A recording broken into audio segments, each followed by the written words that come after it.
Good evening, everyone. It's my great pleasure to introduce a very dear friend of mine for many, many years, from the very time that I joined in Southern California in Trabuco. The Vrajaprana ji was already almost senior nun at that time. She joined quite early. She had the great good fortune of coming into contact with Swami Swahananda ji when she was quite young, and joined the Santa Barbara convent in 77, 1977, had her sannyas in 1988. So you've been there the entire time, in Santa Barbara. Yeah. So we've grown old together. yes, yeah. So she was in Raleigh for the weekend, so agreed to come up and spend a few days with us here. And she'll speak tonight. Tomorrow we have that women's retreat, and then she'll go back on Thursday. So we're very happy she could come and agree to speak. Her topic tonight is jumping into spiritual life. Yeah.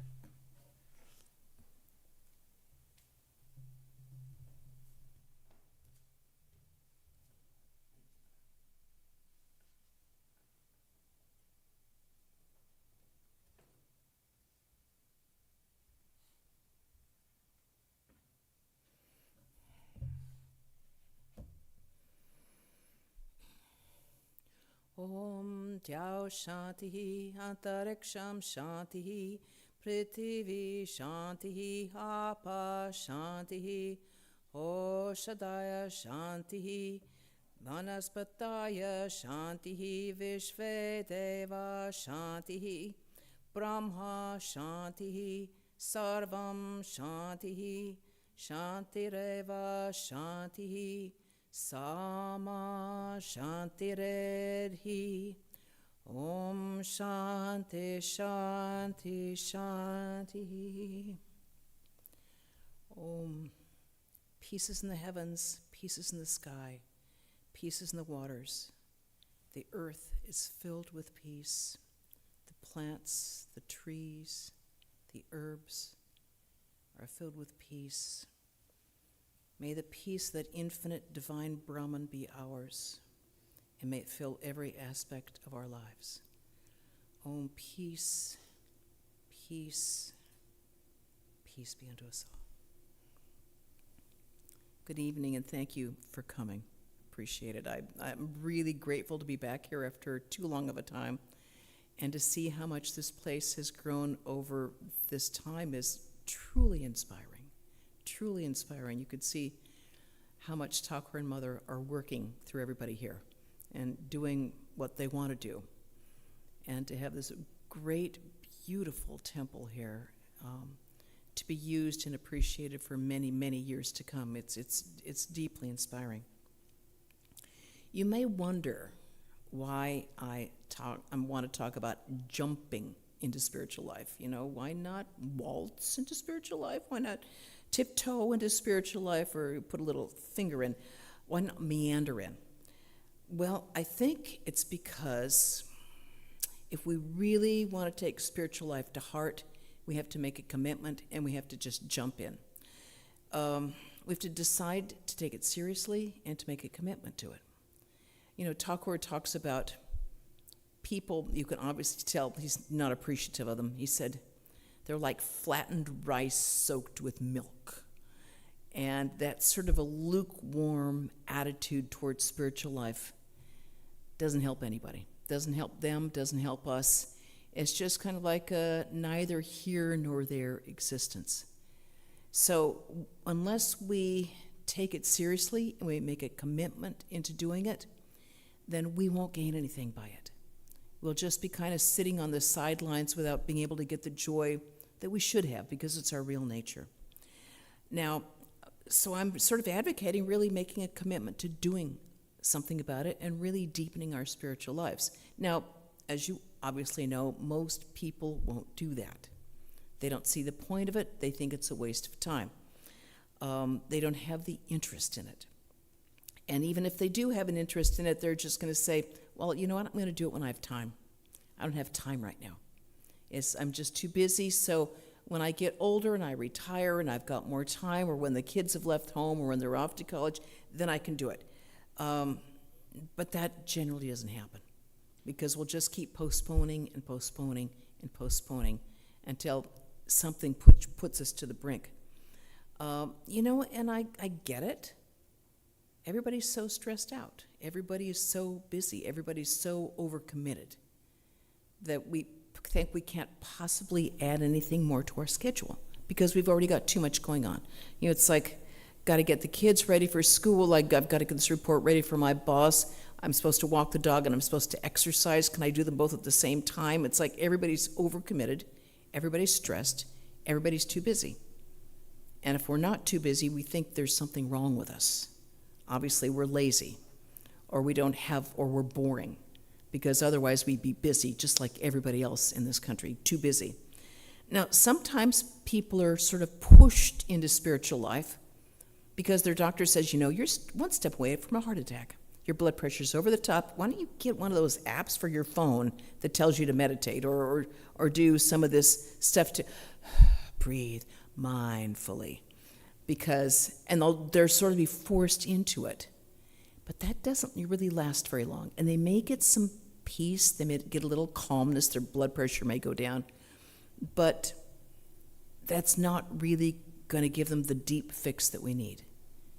Because all of us really do need a much deeper fix than that. Because when we talk about deepening our spiritual life, we're not talking about just lowering our blood pressure or trying not to have a heart attack on the next plane out. What we're talking about is spirit. And spirit really means Atman. It means that infinite divine spirit within ourselves. That's what we're talking about when we're talking about spiritual. Now, right now, the word spiritual has become so diluted as to be almost meaningless. There's spiritual food. Did you know that? There's spiritual drink. There's spiritual spirits that you can have. There's spiritual menus. You can have spiritual hiking. You can have spiritual massage. I wish I was kidding, but I'm not. There's spiritual sex. We've all read about that. It's like it's become almost meaningless. But spiritual means we're talking about the Atman, that divine self within us. We shouldn't be diluting that. And we should know that when we're talking about spiritual, we're not trying to dilute the message, but rather deepening and opening up our spiritual life, really putting something into it so we can get something out of it. The Atman is Satchidananda, infinite being, infinite existence, infinite joy. Who doesn't want to have that? Why should we try to dilute it with anything else apart from the wonder that it is, which is who we are? So basically, even if we don't want to stop having, like if we want to avoid having a heart attack, even if we just want to be simply happy, without looking for any existential answers for anything, just to have a day-to-day happiness, we have to develop and deepen our spiritual life, or else we won't be fulfilled, or else nothing is going to satisfy us, because nothing will. So basically, all anybody wants, whether they're a murderer or a thief or the worst type of human being, or just an ordinary human being off to work, just trying to get by day to day, all anybody wants is to be happy.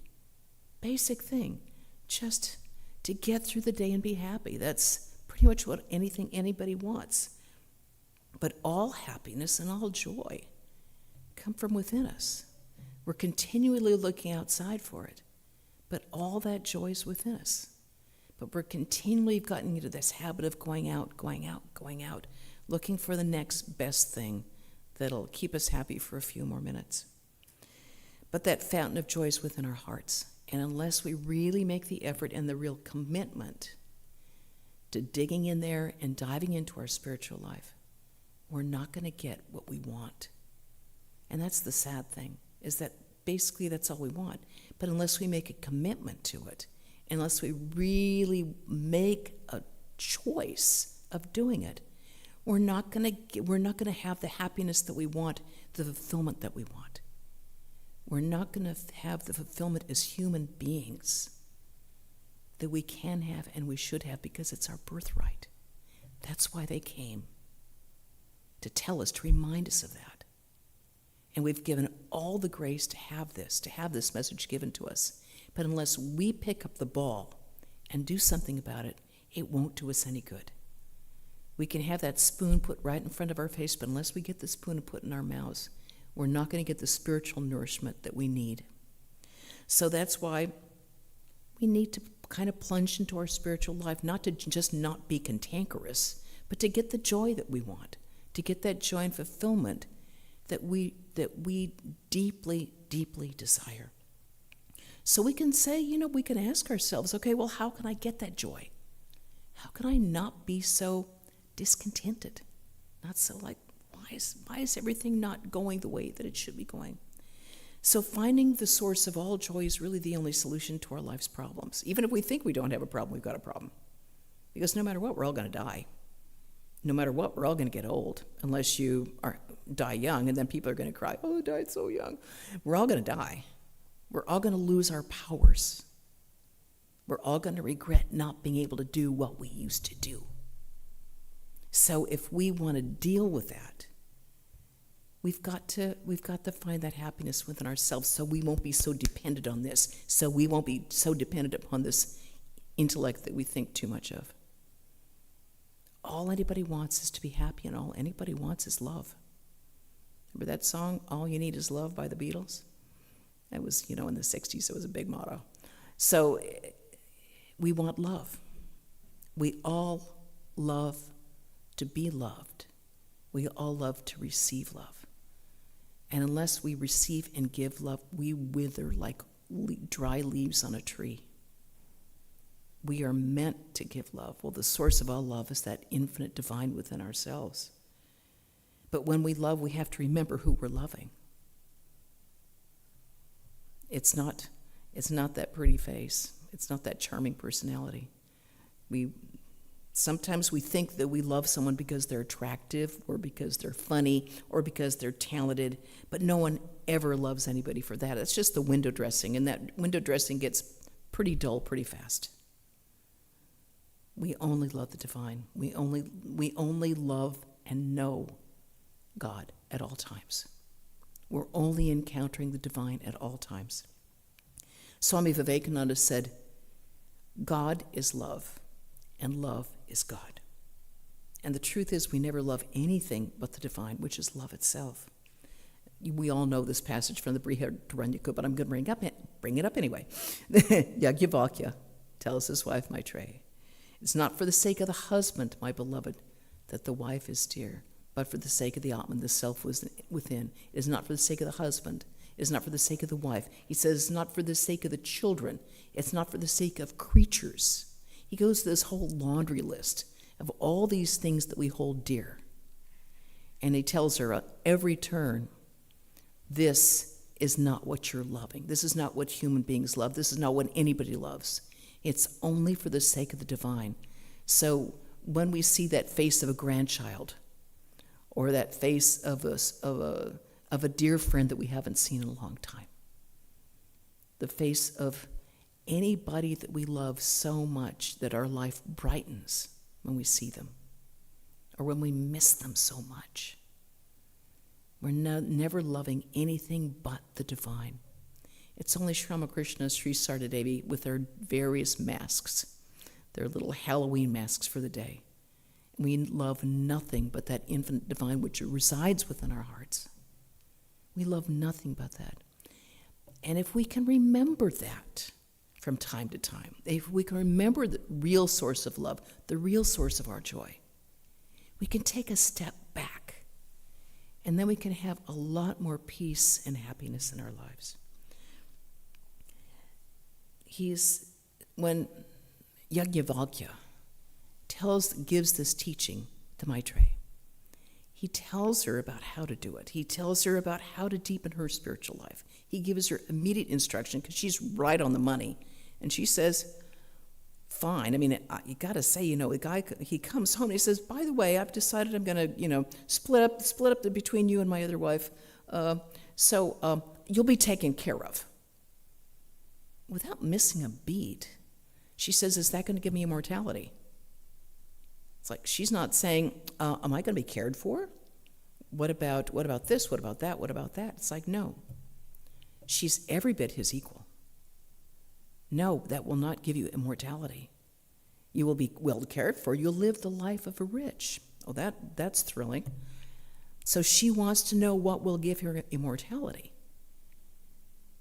That's our cue. What can we learn from her? So he gives her the Vedanta triad, Shravana, Manana, Nididhyasana. The basic Vedanta teaching.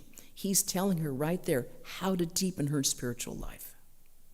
This is from how many thousands of years ago? We're still repeating this. How can we do this? First teaching, hearing the truth, thinking deeply about the truth, meditating about the truth. How can we be happy? How can we find love? How can we be content? How can we face our own mortality? How can we face the loss of powers? How can we face the loss of what we think is the greatest love that we have? Shravana, Manana, Nididhyasana. Who brought this message here?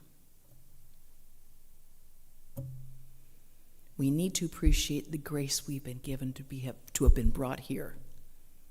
All of you could have been somewhere else, anywhere, but you chose to be here, which means you have an enormous amount of grace in your life. When we learn how to use that grace and appreciate that grace, our spiritual life can be so much more deepened than it is. To realize that it's not a fluke that we're all here at the same time, listening, that we're here in the presence of the divine. It's not to be taken lightly. How many lifetimes did we had to go through to be able to be here, to be able to have these great spiritual teachers that we've had, to have the grace that we have, to be able to come here, to be able to have a mind that even seeks this. When we remember that, we can take a step back and say, Chaima, thank you, thank you, thank you. We can complain about such stupid things. It's just amazing. But to have gratitude for this awesome place where we can be together, and we can take note of all the grace that we've received from these great holy people that have come just to bless our lives, who've given their lives so that we can learn these teachings. So we humans have this really crazy habit of trying to hold things tight and not let them change. Because when things are going really well for us, we try to crush it like a butterfly and say, it's perfect just now. But the earth will continue to move on its axis. And the only thing we know that is permanent is that eternal change. So we have to be ready for it. Because this world is always changing and we can't fall apart. When we notice the body and the mind falling apart, it will.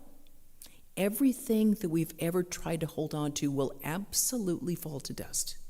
Whether it's our body or our mind or our relationships or our friends, our families, everything that we tried to hold into our strong little hands to the point of death will go. So that's why Swamiji said, keep your hands open. Let life move through it. Otherwise, if you go, it's always painful to have life itself force the hands open. And that's what we learn when we deepen and make a commitment to our spiritual life. Because it's realizing what is true and what is not true. What will stay with us and what will not stay with us. Often we realize through heartbreak what will not stay with us. But why not be prepared for it? Why not be prepared for that loss, which is absolutely part of being an embodied being? Be prepared for it. It will come. How strong we are, how strong we can take it, shows you the depth of our commitment to our spiritual life. You know, people are born, people die. Nations rise, nations fall. Oceans rise, mountains fall. Could have surprised me in 2018 when the mountains behind us started coming down. It's like, I thought those guys were going to stay there. And then all of a sudden at 3:15 in the morning, the alarm on your phone is going, meh, meh, meh, meh. It's like, and then you hear the sounds of the mountain coming down. It's like, well, I guess it all changes, doesn't it? Even the things that you think are absolutely unchangeable, like a mountain. Yeah, everything changes. And it happens in the blink of an eye. And that's why we have to be prepared. 24 people that night weren't prepared to die. They were not prepared to have the mountains come down on them. They weren't prepared to have, the city wasn't really prepared to have entire streets just evaporated, gone. Couldn't even tell where the street was. But that's what life is like. Whether it's our own personal little street or our own personal little mountain, it goes like that. So unless we're prepared to deepen our spiritual life, we will be thrown off the raft of our life. And why suffer like that? Why not take the grace that we've been given? Because behind all this changing world is a constant reality that lies within our hearts, this Atman within us. This Atman which was embodied in every age. This time coming as Thakur Swamiji. And that's why we need to commit to a deepening spiritual life, so we can feel that divinity within and also recognize it in other people. Because unless we're aware of our own divinity, have an inkling of it, we'll never be able to see it in other people either. They go together. We won't experience the joy within our hearts that's our own, and we won't be seeing it outside either. So instead of being so absorbed in the stuff without going outside, we have to commitment to our inner life, or else we won't be happy. We have to reorient our thinking, which takes some practice, which takes some work, reminding ourselves, I'm not a limited being. My body will come and go. The mind will come and go. But the spirit within can never change, and that's who I am. It's who every single other being is. So we have to remember that our nature is pure joy, pure awareness, pure consciousness, absolute being. To remember that, to make it a part of our daily practice, instead of bemoaning when things don't go our way, which they often do. So we hypnotize ourselves and think that we're just matter, that we're small, that we're weak, that we're at the mercy of mountains that come down. It's pretty easy to believe when you hear that roar. But then we have to reorient ourselves. We don't want to be weak because it makes us miserable. And no one should ever be miserable. Another reason to commit to spiritual life is that we don't want to be jerks. It's way too easy to be a jerk unless we really commit to a spiritual life. Nobody wants to be a jerk. No one wants to be around a jerk. No one wants to be that guy or that woman or that kind of person who's a jerk. But unless we commit to a spiritual life, it's way too easy to become a jerk when push comes to shove. Because until we find that divinity within ourselves, we will keep leaning on our own selfishness, our own ability to see ourselves as coming first before everybody else, to see ourselves as somebody more important, somebody having someone whose body and mind need to come before everybody else. Because unless we can see in ourselves, it's really easy to be a jerk, given the opportunity, or if push comes to shove, I'm going to take that opportunity, or I need to get out of this one. That person's going to have to get out of the way. Unless we access our own deeper spiritual life, it's very, very easy to not have an internal support system. And our spiritual life is our internal support system. So it's very easy, when put into a difficult position, to weaken and to have that support system just not be there when we need it. When people's minds are clouded by ignorance, selfishness absolutely will take over because it's the easiest way. It's like entropy, full speed ahead. Selfishness can and will take over. Because we'll think that, why not? Everybody else does it. It's very easy for unkindness to take over, especially if you feel fearful. And if we don't have our internal support system, we will feel fearful. Fearlessness only comes with that accessing our own divine nature and seeing that divine nature in others. Otherwise, we will absolutely feel fearful, and then we'll become self-protective. And then we can become jerks. Nobody wants to be a jerk.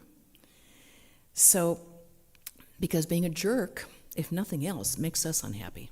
Apart from the fact nobody wants to be around you because you're a jerk, we just become unhappy ourselves. We're a pain to others, we're a pain to ourselves. That's a good reason to do it. Because the law of the universe, the law of life, is the oneness of all existence. When we love, we feel that oneness of existence. And we don't love, that when we feel anger, when we feel hate, when we feel fear, then we think me versus you. And that's when our life becomes pure misery. That's when we start making exceptions. I have an Atman, yeah, you know, I'm so sure about. My Atman's better than your Atman. Yours is obviously much more clouded than mine. So we have to remember these things. When we love, we feel oneness. When we deeply love, we feel that oneness. And when we deny others that oneness is when it's so easy for us to hate, to feel anger, to be greedy, to feel jealous, to think that they're somehow less, their lives are worth less than ours because they don't think the way we do. They don't have the right attitude. Maybe they belong to the wrong political party or opinion or whatever it may be. People are so crazy now. It's very easy to fall into that. When we deny the truth of oneness, we make ourselves and everybody else miserable. When we're aware of our own divinity, we see that, or become aware of that divine light shining in our hearts, everything sort of falls into place. We feel happier. We make the lives of others easier, and just life flows as it should, as it should. Our hearts expand when we feel love for others. And that feeling of expansion is one of the great gifts that we can have. I remember Swami Swahananda would love to go to the beach in Santa Barbara, and he would stand there. He didn't like going down to the beach. It was just too much trouble. But he'd stand there overlooking the ocean, and he'd see this great expanse of water. And he'd go, Hari Om, Hari Om, Hari Om. He wouldn't say anything really apart from that. But everybody's minds would just from the influence of his mind being that elevated, everybody else was like, whew. Just to have the grace of being in the presence of a person like that, it's unforgettable. And those memories from how many years ago keep coming back, keep coming back. They sweeten our lives. They give our lives joy. It's not the celebrations, it's those things like that which give us great strength as we continue our journey. So that's another reason to deepen our spiritual life, to plunge into it, jump into it, is getting that deep fulfillment that nothing else will give us. Because nothing else is ever going to satisfy us, except for that having a deep, serious commitment to a spiritual life. Otherwise, our lives are going to be kind of like circling the drain in the bottom. It's like, okay, that's not making me happy anymore. What other sink has another drain that I can find and give me something else that'll give me a little bit of distraction for a little while? Distraction, a little bit of plan, little pleasure, a little satisfaction. But it's so temporary. And then we just get sick of it. Okay, what next? What next? We all will only be content with that deep fulfillment that can come only with spiritual life. Only. So unless we really make a commitment to do it, we're not going to have it. And that's the problem. We really need to make a commitment where it comes first in our life. This is my commitment. This. And it isn't separate from your family. They go together. They absolutely go together. Our families are part of our spiritual life. Our friends, our jobs are all part of our spiritual life. We only have one body mind we're dealing with at a time. And unless our family life is included in it, unless our work life is included in it, unless our play time, our hanging out time, our leisure time is connected to our spiritual life, we're going to have a very unintegrated life, and that's not very comfortable. There's always going to be something over there that's like, oh, well, I meditate and then I've got my other life. That doesn't work. It has to be integrated. It all has to be sweetened and sort of unified. That spiritual part, our spiritual life has to unify all the parts of our life. That has to be sort of like the spine on which all these other limbs go. So we need to do that because it'll make us happy. It'll make the people around us happy. And then we will absolutely have the ability to love others and to have deep empathy with others. Without it, not much hope for it. We'll have maybe sympathy, maybe pity, but not that profound love that you would see in someone like Holy Mother, in Swamiji and Thakur, who could actually feel for others and be able to give them the love and support that they need, where the words of others don't make a dent because they're not deeply felt, because they can't lift them up. We all seek happiness, but we won't be happy until that happens. You know, the other thing we all seek is peace, because we all have this sort of like wrangling discontentment. If only that was right, if only that was right. You know, when I was 15, I was sort of a rabid peacemonger. I was violently against the war in Vietnam, and so I was shoving peace down everybody's throat. And that's actually how I came to the Vedanta temple, because I was an anti-war activist. And we had finished leafleting the Catholic Church, and we had all these pamphlets left over. So this guy who actually had the driver's license said, let's go up to the Vedanta temple. I said, what's that? He said, oh, it's this really cool place, and it's got a big parking lot. So that's why we went there, to go to the big parking lot. And then we saw the two Swamis, Swami Pavitrananda and Swami Prabhavananda. And within a month, I asked one of the nuns to please get me an interview because I wanted to talk to him. So someone obviously had to drive me there. I can't remember who. But I said, Swami, how can we have peace? He said, he got me right away. He said, you have to have peace within yourself before you can bring peace to anyone else. And I was like, busted. It was so obvious, like, duh. You can't shove peace down anyone's throat. Unless one has peace here, there will be peace nowhere else. If it's unpeaceful here, we will see a lack of peace every place else. So that was a real wake-up call for me, because all of us seek peace. Without peace, we can't be happy. Was it in the Bhagavad Gita? Yes. A person with an uncontrolled mind doesn't know that the Atman is present.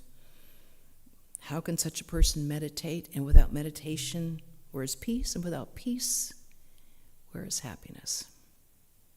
Ashantasya kuta sukham. Yep, that's it. Without it, where is peace? Well, sometimes we try to dull the nerves and try to get peace that way, but that doesn't work either.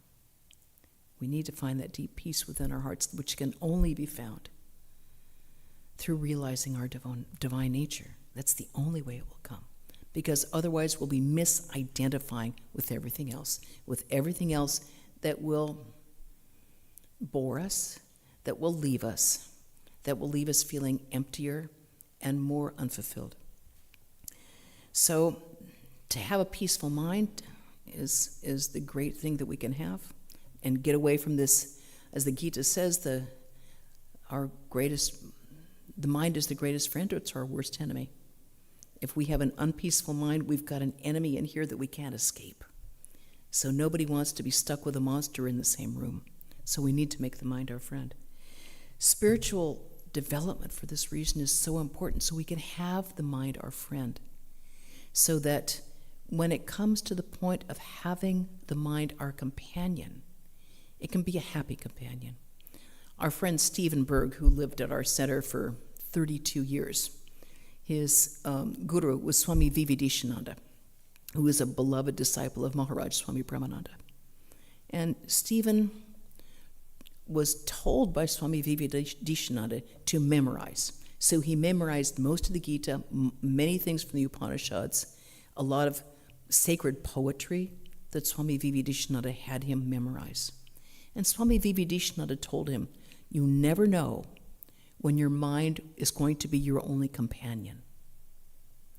Somehow, Swami Vivedishananda knew that he would be in a profound coma for perhaps 4 years, something like that.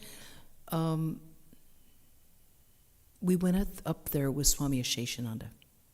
And Swami Swahananda would go up and visit him. Swami Swahananda was head of our Portland Center, disciple of Holy Mother, and the bodyguard of Swami Swahananda. So we went up with him. And we didn't quite see the point of being introduced to him, to Swami Vivedishananda, because he was a profound coma. And Swami Swahananda said, no, he understands every word that's being said. Now, in 1977, medicine said that wasn't true. But now, medicine says it is true. That they can do deep brain implants, and to see that there is actual recognition, that there is brain waves going on that is taking in the information. So Swami Swahananda would talk to him, would chant to him, would tell him, introduce the people coming in, would tell him what's going on in the Portland Center, what was going on in the order, and then hold his hand. And I thought, wow. So in some way, Swami Vivedishananda knew that his mind would be his only companion. We never know if that will happen to us, when our mind will be our only friend. So we have to nurture that garden so we get beautiful flowers from it and not weeds that are going to take over our mind, to make our mind our friend and our best companion, so that if we're stuck at the airport for 48 hours, we're not just there scrolling through our phone day in and day out. Swami Swahananda said, we never get bored at airports. He would just close his eyes and do japa. To be able to do that with contentment and not in resignation is a great gift. And we can utilize that power that we have within ourselves to make it a habit, to make japa a habit, and then have some sort of a spiritual backup at all times. And okay, you say, okay, well, I've already committed to a spiritual life. Or you out there, you might say, well, yeah, I am going to commit. I'm going to do it when things have calmed down in my life, when my kids are out of school, when I've retired, when I will definitely commit to doing it. But you know what? That's like waiting for the waves to stop hitting the beach.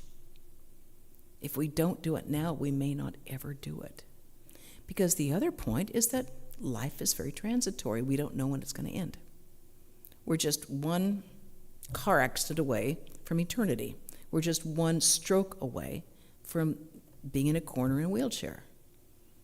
We're just one COVID case away from not being able to breathe and having to shut it all down. I mean, we all know this. We all know this intellectually, but we somehow never act on it because we all think that happens to those poor guys out there who didn't have any preparation. But Mahabharata tells us the greatest wonder is that we don't think we're going to die. Everybody else we see dying, but not us. And that's the last thing. It's like life is transitory. Unless we make a point of doing it, we may never do it. And if we may never do it, then what's the point of having been born in the first place? To go through this nonsense all over again? I don't know about you. I don't ever want to go to high school again. It was horrible, let alone junior high. So why not take the opportunity we've been given? Because we can go on, we can be dead in a matter of minutes. The minute we walk out of the parking lot, we did one manhole and we're down. We don't know how we're going to die. We don't know when we're going to die, but we absolutely know that we will die. So let's not pretend that somehow it's going to happen to everybody else but us. So the point is, the things that we hold on to that we think, yeah, but I've got so much more that I need to do. We have our ambitions. We have dreams. We want to see our grandchildren graduate. We want to see our grandchildren married. We want to achieve this or do that. 1 second, and all those things are pointless. Pointless. All of our dreams, all the things that we absolutely had to have. One of my closest friends died in July. She said, I've got so much more than I want to do. I said, Julie, it ain't going to happen. It ain't going to happen. If you really want it enough, you can be reborn so you can do it. But maybe you want to consider reorienting your goals. She died within a few weeks that I saw her. Can come at any time. But rather than just thinking about death now, let's think of our real nature, the immortal part of us, that which is immune to death, to disease, to decay. That part of us which was never born, never dying, that will never be affected by Alzheimer's or be affected by grief or depression or anxiety or worry.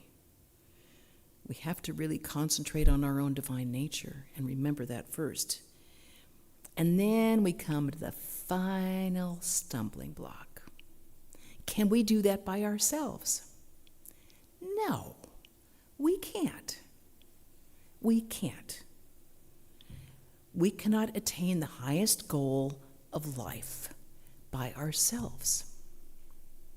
And this, for many people, is the final frontier, the last stumbling block, because somehow they think that to have a guru is sort of a weakness, that they can do it by themselves. What? Did you learn nuclear physics by yourself? No. Did your brain surgeon learn medicine by himself? No. Okay. Did you learn how to ride a bike on your own? No. Did someone ever help you swim? Or did you just jump in and somehow become a champion swimmer and not drown? No. But somehow we think that people can attain the highest goal of human life, of spirituality, without having a spiritual teacher. I personally think that's crazy time. It's egotism writ large. We can't do it because we can't see inside our own minds. We don't have the wisdom. We all need an advanced spiritual guide. My first grade teacher couldn't teach me chemistry. I needed a chemistry teacher to teach me chemistry. Can I get my spiritual knowledge from a book? You can get a mantra from a book, yeah, but it doesn't have power in it. That spiritual power comes from a living guru. And that spiritual power in our tradition has been empowered. It comes from Sri Ramakrishna himself. Sri Ramakrishna, Sri Sardadevi, Swamiji, Maharaj, all the direct disciples, empowered by them.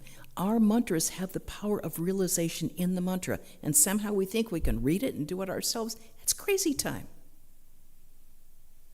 We need to be able to know that some things we can do on our own and some things we can't. We can get information from a YouTube.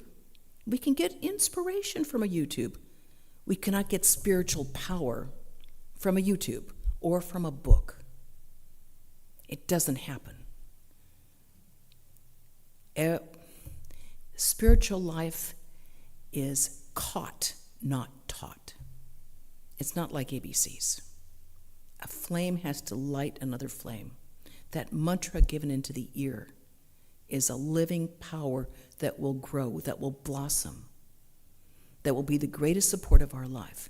But if somehow we think we're too spiritually advanced to do it, then we've got to be out of our minds. And what an opportunity to miss when we have these great spiritual luminaries among us.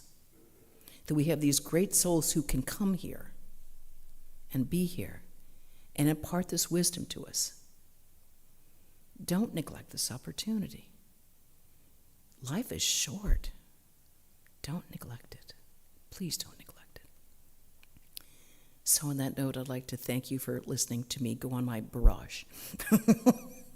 But it's like, whenever I think of these opportunities that we've been given and the grace we've been given, I feel such profound gratitude, and I want to tell everybody, it's like, come on, you guys, let's go for it. Let's go for it. We're here we're so close to the incarnation, so close to those people who could tell us what it was like when Thakur sang. Swami Swahananda said that Koko Maharaj told him when Thakur sang Jago, he would go, Jago. Thakur would sit down. He would be sitting down, they'd go, Jago, then he would start to get up, he'd go, Jago, Jago Ma. And he would imitate what Koko Maharaj told him, and he could repeat that to us in our lifetimes. What Mother told some of her direct disciples that we've heard from their lips. We're not like 1,000 years past the incarnation. This is within our lifetime. And that spiritual power is here now. Don't neglect it. And don't neglect the practice that your guru has told you to do. Because you're not going to be happy unless you do. And that's my final word on the subject. So, thank you very much. And Jaimo. It's a problem being short. So, many, many thanks. And please don't take so long to come back and visit us again. Yeah, so we're very glad you could come. And try to come tomorrow. Women only.